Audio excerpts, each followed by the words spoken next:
الحمد لله نحمده ونستعينه ونستغفره ونعوذ بالله من شرور أنفسنا ومن سيئات أعمالنا من يهده الله فلا مضل له ومن يضلله فلا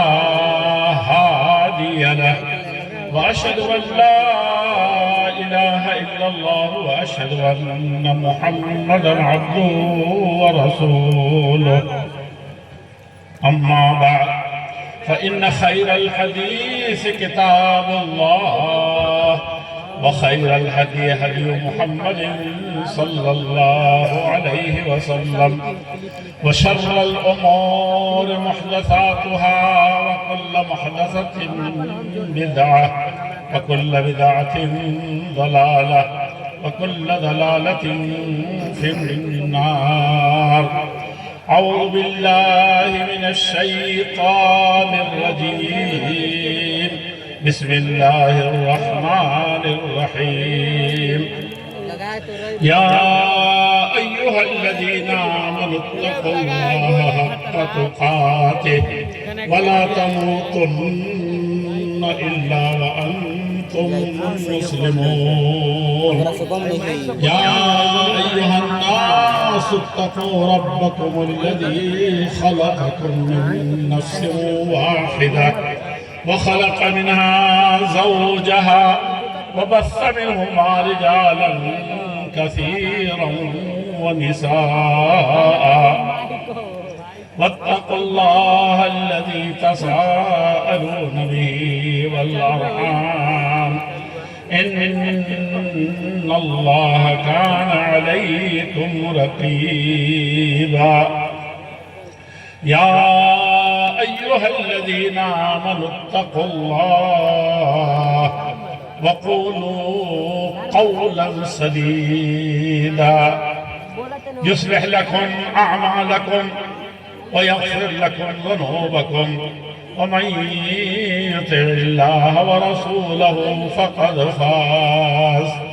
ومن يطع الله ورسوله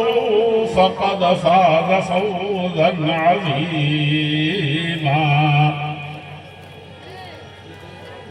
وقال في موضع آخر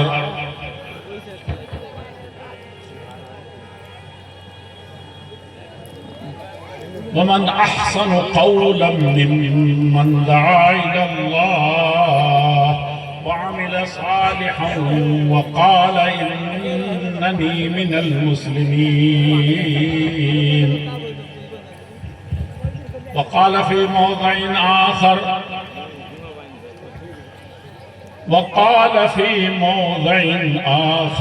إن في ذلك لذكرى لمن كان له قلب أو ألقى السمع وهو شهيد. میرے بزرگوں،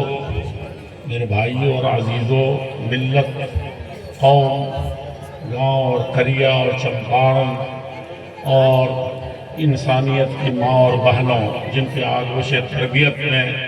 پل کر کے انبیاء بھی انبیاء بنے تھے،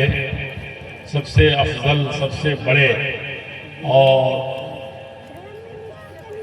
جن کی آغوش تربیت میں رہ کر کے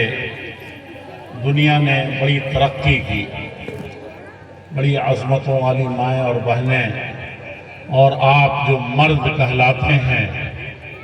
اور مرد وہ جو حقیقت میں جو وعدہ کرتے ہیں اس کو پورا کرتے ہیں، اور وہ وعدہ جو اللہ جل شانہ نے آپ سے، ہم سے، سب سے لیا ہے، اس وعدے پر جو پورا اترتے ہیں وہی حقیقی مرد اور مرد میدان کہلاتے ہیں. علماء اور طلباء اور اسٹیج پر خاص طور پر بیٹھی ہوئی معزز شخصیات، میں ذکر کروں گا ضرور ڈاکٹر عبدالرحمن عبدالجبار فروائی حفظہ اللہ کا. عزیزم اظہر صلی اللہ علیہ وسلم نے یہ کہا ہے کہ مولانا جرجیت صاحب کا یہ کہنا ہے، حقیقت یہ کہ اس وقت میرے کچھ کہنے کا کسی بھی طریقے سے نہ من تھا اور نہ ہی موقع تھا، لیکن عزیزم مولانا جرجیس صاحب جو حقیقت میں پورے ہندوستان کے خطبوں میں ایک اعلیٰ اور بڑا مقام رکھتے ہیں، اپنے مواعظ حسنہ کی حیثیت سے بھی اور اپنے خطابت کے زور سے بھی اور کئی ناحیے سے معلومات کی اور دلوں کے گرمانے کی حیثیت سے بھی، وہ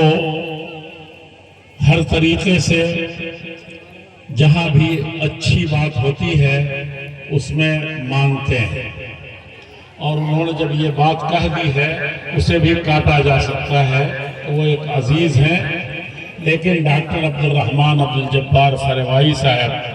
ازہر صلی اللہ علیہ وسلم نے کہا کہ یہ جو گیٹ ہے آپ دیکھ رہے ہیں، ان کی کتابوں کو ایسے ایسے ایسے ایسے سجایا جائے اور ادھر سے سجایا جائے تو گیٹ بن جائے گا۔ اتنی کتابیں انہوں نے لکھی ہیں، اور وہ یہاں موجود ہیں۔ ان کا کہنا تھا کہ چند جملے کہا جائے، حالانکہ مجھے